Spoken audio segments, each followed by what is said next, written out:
کہ رونا دھونا بند کریں, اونٹوں کی طرح ادھر ادھر بھٹکنا بند کریں, انہیں میرا سلام پہنچائیں اور کہیں انہوں نے جہاں مجھے دیکھنا تھا اس سے بہتر جگہ میں ہوں, اس سے بہتر جگہ میں ہوں.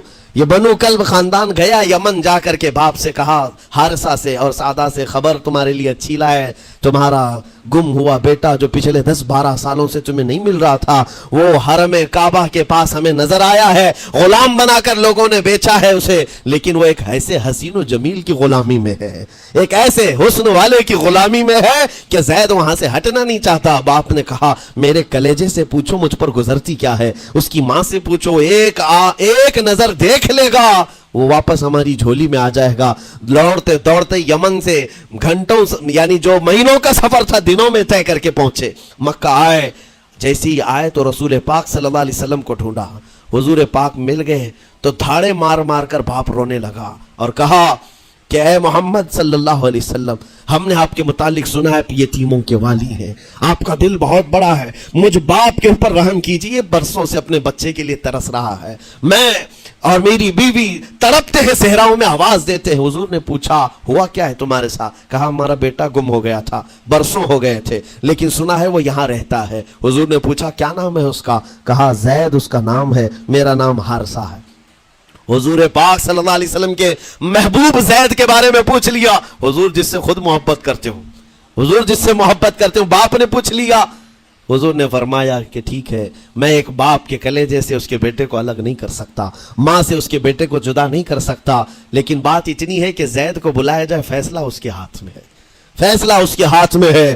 میں زید کو بلاتا ہوں. غلام تھے اس وقت, حضرت زید کو بلایا گیا اور اس وقت بھری جوانی والا زید ہے.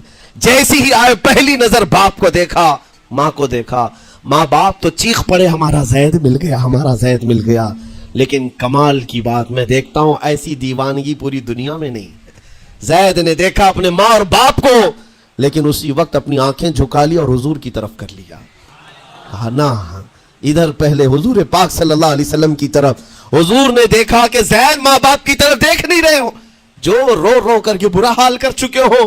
حضور نے زید سے کہا پہچانتے ہو؟ کہا ہاں حضور یہ میرے باپ ہیں اور یہ میری ماں ہے, یہ میرے چچا ہے. حضور نے فرمایا پھر ملتے کیوں نہیں ہو؟ کہا سرکار اگر اجازت ہو تو ملوں گا, برسوں کا بچھڑا ہوا جوان ہے, آپ اجازت دو تو میں ملوں گا. نبی پاک صلی اللہ علیہ وسلم نے فرمایا جاؤ تمہیں اجازت ہے. جیسی گئے اس منظر کو جو بیان کیا گیا ہے میرے عزیزوں, ہم پڑھتے ہیں تو آنکھیں بھیگ جاتی ہیں. ماں لپٹ کر کے اپنے بچے کو ہر جگہ چوم رہی ہو, باپ سینے سے لگا کر کے دھاڑے مار کر رو رہا ہو, پہلے تو غش کھا کر گر گیا تھا پھر افاقہ ہوا. یہ دردناک منظر تھا. اس کے بعد زید بن حارثہ کو کیوں نہ تکلیف ہو, غم کیوں نہ ہو, ماں باپ بچھڑے ہوئے اتنے سالوں کے بعد دیکھنے کو ملے, دل پر کیا بیت رہی ہوگی. میری ماں وہی جو مجھے خشکیوں میں پالا کرتی, تریوں میں پالا کرتی, میرا باپ وہی جو خون پسینے کی کمائی سے مجھے کھلایا تھا, آج آ گیا ہے. حضور پاک صلی اللہ علیہ وسلم نے کہا زید یہ جو جذباتی منظر ہے اس کو ختم کر کے اب اعلان کر دو کہ تمہاری ماں آئی ہے تمہیں یمن سے لینے کے لیے, تمہارا باپ آیا ہے, تمہارا چچا آیا ہے تمہیں یمن سے لینے کے لیے, میں نے فیصلہ تمہارے حوالے کر دیا ہے, میں اپنے غلامی سے تم کو آزاد کر دیتا ہوں, تم بغیر کوئی فدیہ لیے ہوئے, بغیر کوئی پیسہ لیے ہوئے. اس وقت اپنے غلام کو کوئی چھوڑتا نہیں تھا, لیکن تمہاری ماں کا درد دیکھا نہیں جا رہا, میں آزاد کر دوں گا بغیر کسی فدیہ کے, تو اپنی ماں اور اپنے باپ کے پاس جا سکتا ہے. اتنا حضور کا فرمان, آزاد کر دینا مکہ میں آسان نہیں تھا.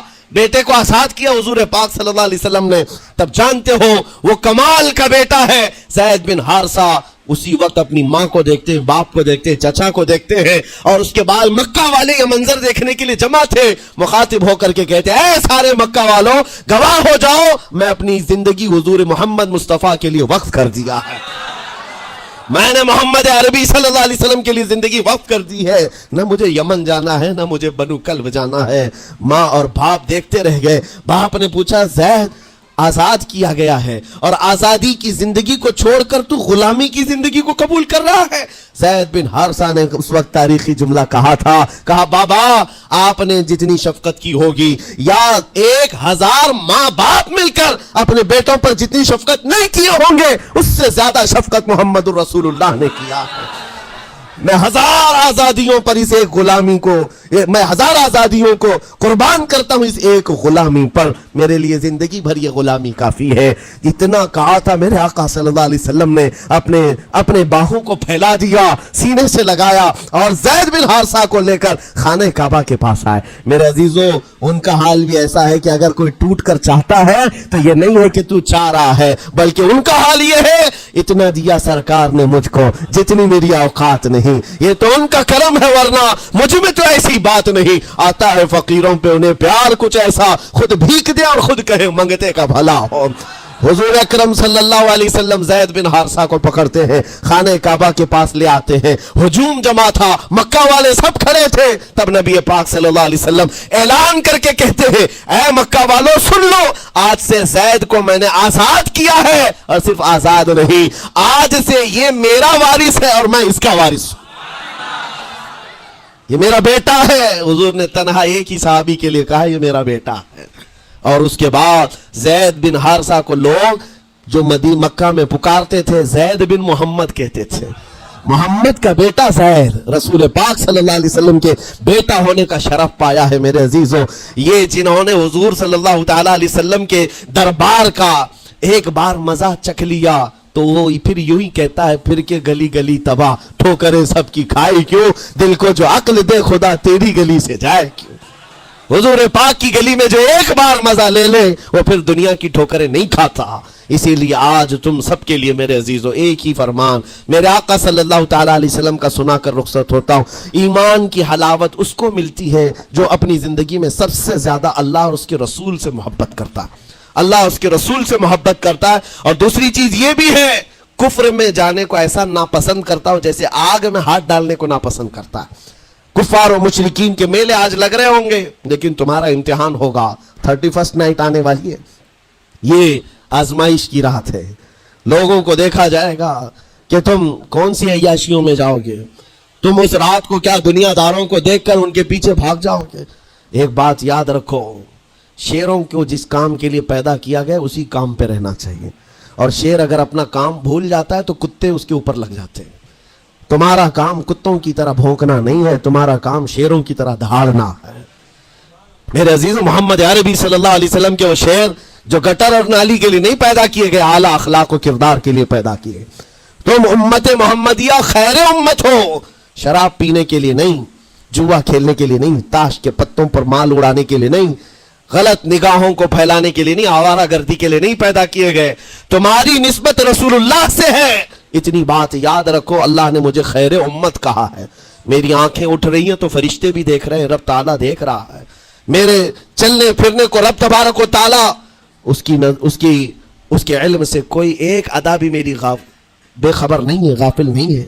اس لیے عزیزان گرامی اوقات، تمہارے اس آنے والے نئے سال کی کیسے آپ اوپننگ کرتے ہو، کیسے اس کی ابتدا کرتے ہو، یہ تمہارے ہاتھ میں ہے۔ گناہوں کی لذت کے ساتھ اپنی زندگی کا ایک نیا سال شروع کر رہے ہو، یا پھر رب تبارک و تعالیٰ کی تسبیح و تہلیل اور مصطفیٰ کریم کے قدموں میں درود بھیج کر اپنے نئے سال کی ابتدا کرتے ہو۔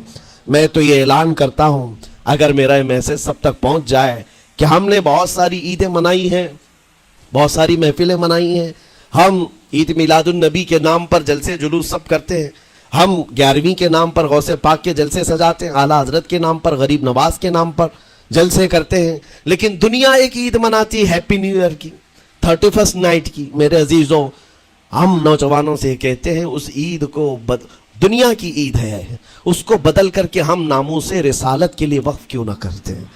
ہم بھی اپنی مسجدوں میں رات کو آ جائیں، ساری مسجدیں یہ سال کے اختتام کے وقت کھل جائیں عشاء کے بعد، اور ہر مسجد اس بات کا خیال کرے کہ ہمارا وہ نوجوان آج کہیں عیاشی پر نہ جائے، اپنے سال کی اختتام اور ابتدا ہو رہی ہو، یہ ہم کو پتہ نہیں، ابھی تو ہم بیٹھے ہیں، اگلے سال تک ہم رہیں گے کہ نہیں رہیں معلوم نہیں، یہ تو دسمبر کا لاسٹ چل رہا ہے، لیکن یہ ہمیں پتہ نہیں 1 جنوری دیکھ سکتے ہیں کہ نہیں دیکھ سکتے، ہم میں سے کسی کو علم نہیں ہے۔